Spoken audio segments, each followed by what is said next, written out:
আম্মা জান জিজ্ঞাসা করছিলেন, ইয়া রাসূলুল্লাহ, কিয়ামতের দিন কিরকম হবে, আমরা কিভাবে আসবো? তো আম্মা জানকে আল্লাহর রাসূল বলছিলেন হুফাতান উরাতান, পায়ে হাইটা আসবে, উলঙ্গ আসবে।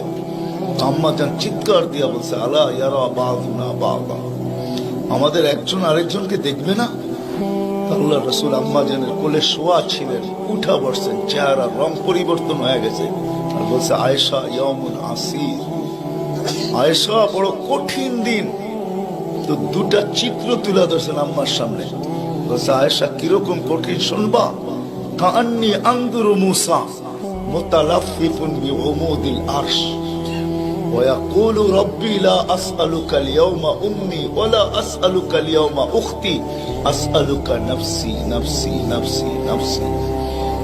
আয়েশা এরকম কঠিন দিন আমি দেখতেছি যেন মুসা আলাইহিস সালাম আরশের খুঁটি ধরে চিৎকার দিতেছে আর বলতেছে, আল্লাহ আজকের দিনে মাকে চাই না, বোনকে চাই না, চাই আমাকে বাঁচান, আমাকে বাঁচান।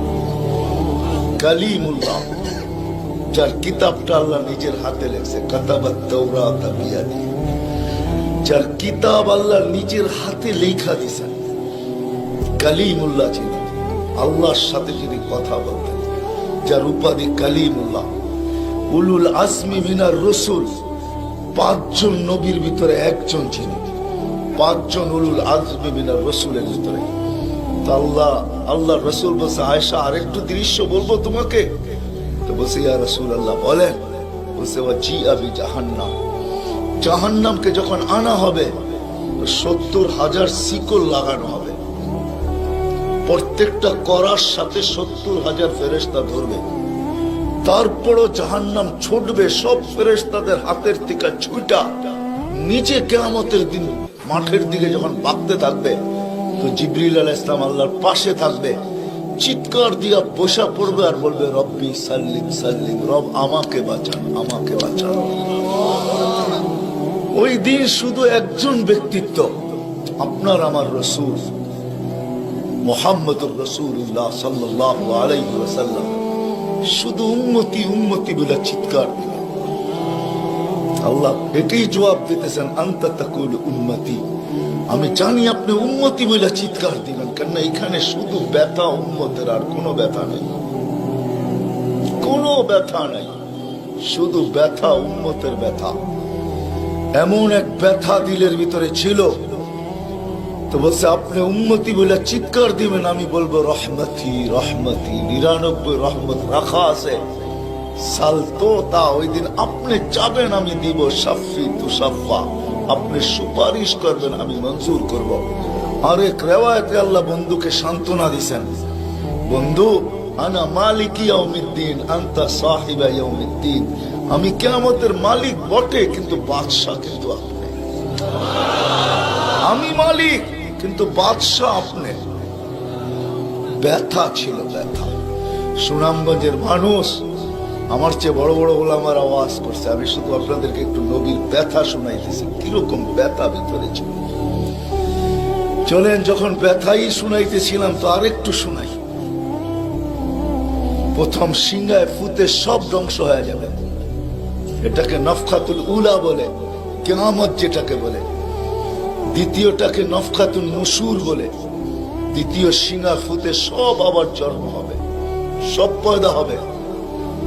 কিন্তু এর আগে মৌত সবার হয়ে যাবে, মালাকুল মৌতেরও মৌত হবে, এটাও সত্য, হাদিসে আছে। আমি অতদূর টানতে চাইতেছি না। সর্বশেষ যখন মালাকুল মৌত থাকবে, আল্লাহ জিজ্ঞেস করবে, মান বাকিয়া ইয়া মালাকুল মৌত, কে বাকি? তো বলবে, লা মা বাকিয়া আহাদ ইল্লা আনা ওয়া আনতাল হাইয়ুল্লাযী লা তামুত। আকাশ জমিন আরশের নিচে কোথাও কোনো সৃষ্টি বাকি নাই, শুধু আমি একা বাকি আর আপনি। আল্লাহ জিজ্ঞাসা করবে, আইনা আনতা, তুমি কোথায়? তো বলবে, তাহতা আরশিক, আমি আপনার আরশের নিচে, উপরে তো না। আল্লাহ বলবে, মাদা তারাও, আরশের নিচে তাকায় দেখো তো কি দেখা যায়? তো উনি লেখা দেখবে, আজকেও আছে, ওই দিনও উনি দেখবেন, ইন্নী কাতাবতুল মাউত আলা মান তাহতা আরশি, আমার আরশের নিচে যে আছে তাকে মরতেই হবে। আল্লাযী হাই, চিরঞ্জীব, ফাহুয়া ফাওকা আরশি, সে আমার আরশের উপরে বিরাজমান। তো বলবে আল্লাহ এই লেখা আছে এখানে, তা আল্লাহ বলবে ফাতামুত আনতা, এবার তোমার পালা। ফাইন্নাকা তাহতা আরশি, তুমি আমার আরশের নিচে। ওয়া ইন্নী কাতাবতুল মাউত আলা মান তাহতা আরশি, আর আমার আরশের নিচে যে আছে তাকে মরতেই হবে। সায়ুলকি আলাইহি সাকারাতাল মাউত, আল্লাহ ওনার উপরে মৃত্যুর যাতনা ঢালবেন। আজকে যদিও উনি মৃত্যু সম্বন্ধে কিঞ্চিত ধারণাও রাখেন না, আমার বিশ্বাস উনি মৌত কি জিনিস জানেন না, এটাই তো সত্য। কি যাতনা বিষে বুঝিবে সে কিসে, কবু আসি বিষে ডংসিনি জানে। সাপের বিষ তো ওই বোঝে যাকে সাপে দংশন করছে। উনি তো নিয়ে যায় শুধু আমাদেরকে, হুকুম হয় অপারেশন সাকসেস করে না, নিয়ে যান। এমনকি প্লেনের ভিতরে উনি অপারেশন চালান, ঠিক না? মানুষ প্লেনও মরে ইদানি, আগেও মরছে। উনি নিয়ে যান, উনি মৃত্যু সম্বন্ধে কিঞ্চিত ধারণা রাখেন না। তো যখন আল্লাহর ওনার উপরে সাকরাতুল মউত, সায়ুলকি আলাইহি সাকরাতুল মউত, মৃত্যুর যাতনা আল্লাহ ঢালবেন, তো ওই দিন উনি চিৎকার দিবে, চিৎকার। কিরকম চিৎকার? বলবে বিইজ্জতিকা ওয়া জালালিক, তোর ইজ্জত আর জালালের কসম, ওয়া উলুবি মাকানিক, তোর উচ্চতার কসম মালিক। লাউ আলিমতু সাকরাতাল মউত, মৃত্যু সম্বন্ধে যদি আমার কিঞ্চিত ধারণা থাকতো, মা কাবাস্তু আরওয়াহাল মুমিনিন, কোন মুমিন মুসলমানকে আমি এত কষ্ট দিয়ে নিয়ে আসতাম, এত কষ্ট।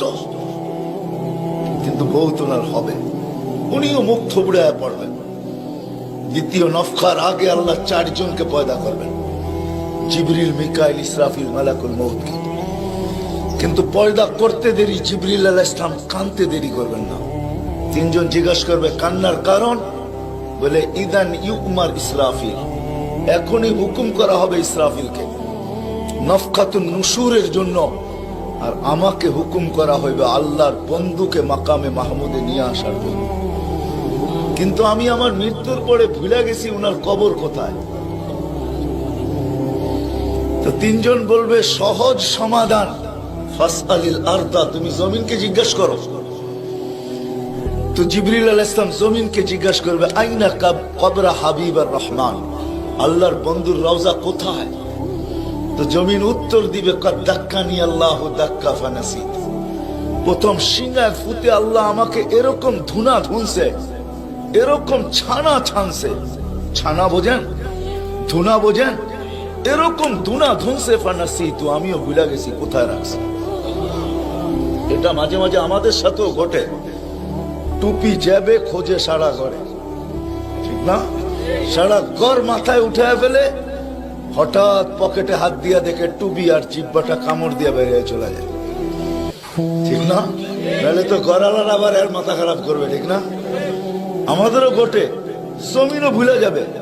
ওই দিন আল্লাহ রসুলের কবর থেকে নূর বাহির হবে, নূর নূর নূর নূর হাত্তা ইয়াসাদ আরশার রহমান, আল্লাহর আরশ পর্যন্ত পৌঁছবে।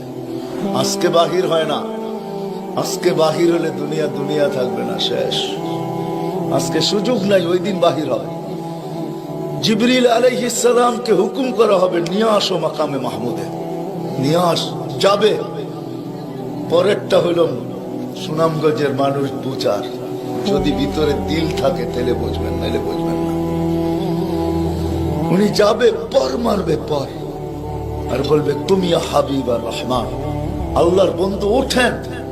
তো আল্লাহর রসুল উঠবে, হাদিসের শব্দ ওয়াহুয়া ইয়াকুম ওয়া ইয়াবকি ওয়া ইয়াকুল, উঠবে কিন্তু কানতে কানতে উঠবে, আর বলতে বলতে উঠবে জিবরিল আইনা উম্মতি আইনা উম্মতি আইনা উম্মতি আইনা আমার উম্মত কোথায়? আওয়াসালা শফিল জাহান্নাম, আমার উম্মত কি আমাকে ফাঁকি দিয়া পুলসিরাতের কিনারে চলে গেছে? তারপরে জিবরিল তুমি আমাকে উঠাইতে আসছো?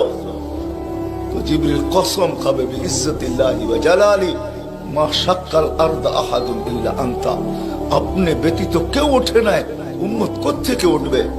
আপনি শান্ত হন, শান্ত, সান্ত্বনা দিবে, উঠবে, মাকামে মাহমুদে যাবে। কসম খোদার, ব্যথা আমি শুনাইছি আপনাদের, উঠবে, যাবে। কিন্তু মাকামে মাহমুদে বসবে না, শুধু ডাইন হাতটা রাইখা দিয়া দাঁড়ায় থাকবে। আল্লাহ জিজ্ঞাসা করবে, বন্ধু বসেন না? বলছে, না বসবো না। দাঁড়ায় আছেন কেন, হাত রাখছেন কেন? বলে, মালিক এই জন্য হাত রাইখা দাঁড়ায় আছি, এটা আমি মালিক। কিন্তু তাইলে বসেন না কেন? বলে, বসবো না। বলছে, কারণ কি কারণে বসবেন না? বলে, আমাকে বসায়া দিতে চান তাই না? আমি যদি বসি তো আমার উম্মতের জন্য ছোটবে কে, ভাগবে কে, কাঁদবে কে? কে হাউজে কাউসারে যাবে? কে উম্মতের ঠোঁটে লাগায়া পেলা পান করায়া দিবে, পানি পান করায়া দিবে? কে মিজানের পাশে দৌড়াবে? পাল্লা যদি সামনে না ঝুঁকে, তাইলে দুরুদের গাঠি নিয়া, যা আমি আপনি পড়ছি নবীর উপরে দুরুদ, ওই গাঠি গুলাকে নিজের কাঁধে করে নিয়ে চলে আসবে। প্রত্যেকের নামেরটা ইমাম কর্তুবী রহমতুল্লাহ আলাইহি লেখছেন, কিতাব মোতালা করেন, ওই গাঠি নিয়ে আসবে, নিজে উঠায়া নিয়ে আসবে, উঠায়া। এই জন্যই বলছে আমার উপরে দুরুদ বেশি বেশি পড়ো। ডেলি পড়ো না তো জুমার দিন পড়ো, আকসিরু আলাইহিস সালাহ ইয়াউমাল জুমআ। জুমার দিন বেশি বেশি আমার উপরে দুরুদ পড়ো, তোমাদের দুরুদ গাঠটির ভিতরে রাখা থাকবে। গাঠটি কিয়ামতের দিন যদি পাল্লা না ঝুঁকে, তো আমি পিঠে করে উঠায়া পাল্লায় দিয়া ঝুঁকায়া দিব, ঝুঁকায়া।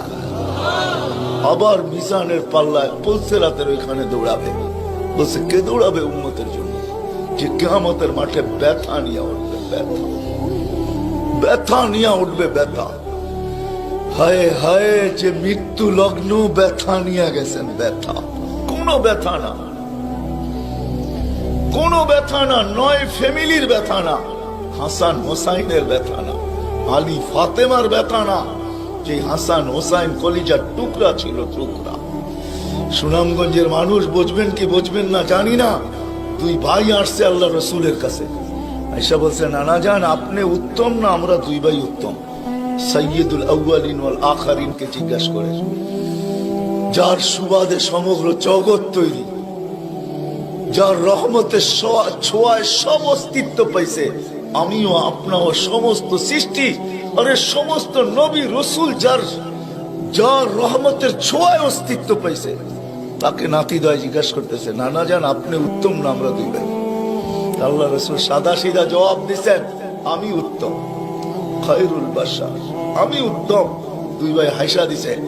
আল্লাহ রসুল জিজ্ঞাসা করছে, আসলা কেন? নানা জান জবাব হয় নাই। মানি আমরা দুই ভাই উত্তম। প্রমাণ? আপনার আব্বা, আমাদের আব্বাজানকে চিনেন? তো বলছে, বলো তোমাদের আব্বাজান কে? আলিউল মুর্তাজার পুরা মানাকে পরিচয়। আমি সিলেটও বলে আসছি, আমার বড় আফসোস লাগে, বাংলাদেশে হাজারো ওয়াজ হয় সারা বছর, কিন্তু আজ পর্যন্ত একটা ওয়াজের ব্যানার পাইলাম না যে শানে সাহাবা, শানে সিদ্দিক, শানে আবু বকর, শানে ওমর, শানে ওসমান। বহুত কম ব্যানার পাই শানে রিসালাত, আল্লাহ রসুলের শান। চিনি না বিদায়, রাগ হবেন না, আজকে চিনি না বিদায়।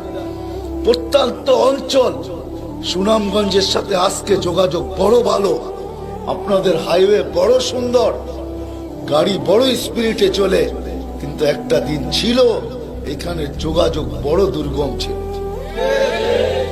বাতিল এই সুযোগগুলোকে ব্যবহার করছে। প্রত্যন্ত অঞ্চলের মানুষ নবী জানে না কাকে বলে, রসুল চিনে না কাকে বলে।